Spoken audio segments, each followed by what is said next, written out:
Հարգելիներս, այսօր հավից ես պատրաստելու եմ կոտլետներ, այսպես հավը ես կտորների եմ բաժանել, կրծքամիսը նախապես առանձնացրել եմ, ոսկրահան եմ արել, գեղեցիկ կտորների եմ բաժանել և մսաղացով կաղամ սոխի հետ,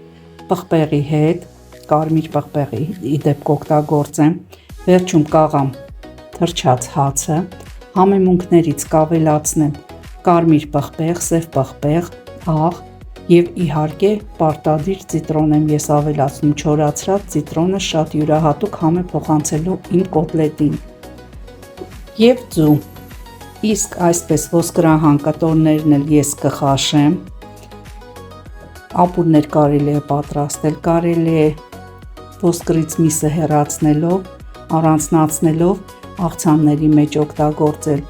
դե ինչ սկսենք պատրաստման ընթացքը։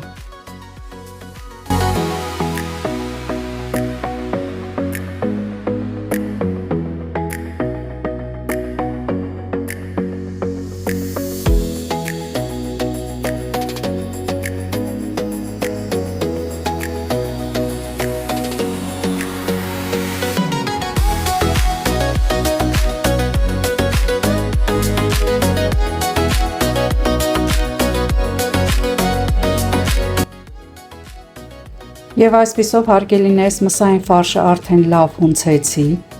սննդային թաղանթով ծածկել եմ և մոտ կես ժամով կդնեմ սառնարանը, համերը իրար խառնվեն և արդեն կարող ենք կես ժամ անց պատրաստենք մեր կոտլետները և նշեմ, որ այս ֆարշով կարելի է նաև շատ համեղ հավի պիլմենիներ պատրաստել։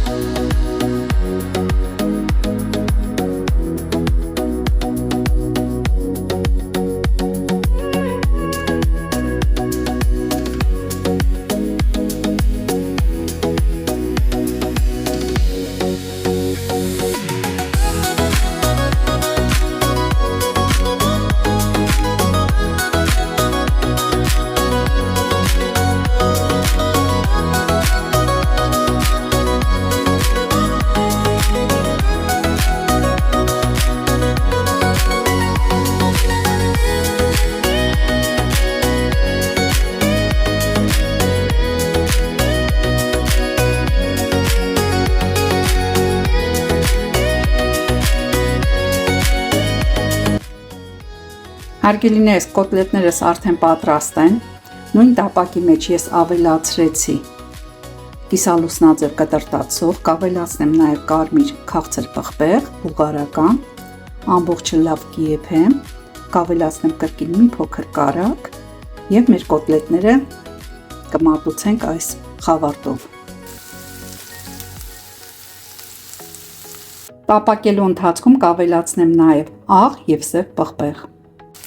Մեր սոխառածին կավելացնեմ տոմատի մածուկ և լավ կխառնեմ։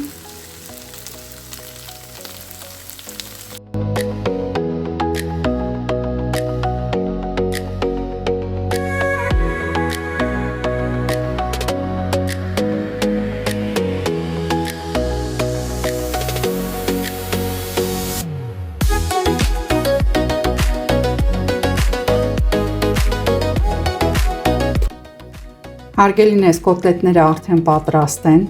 ասեմ, որ այս տարբերակով էլ կարելի է սոխառածով մատուցել և ես կավելացնեմ նաև իմ աճեցրած չերի լոլիկները։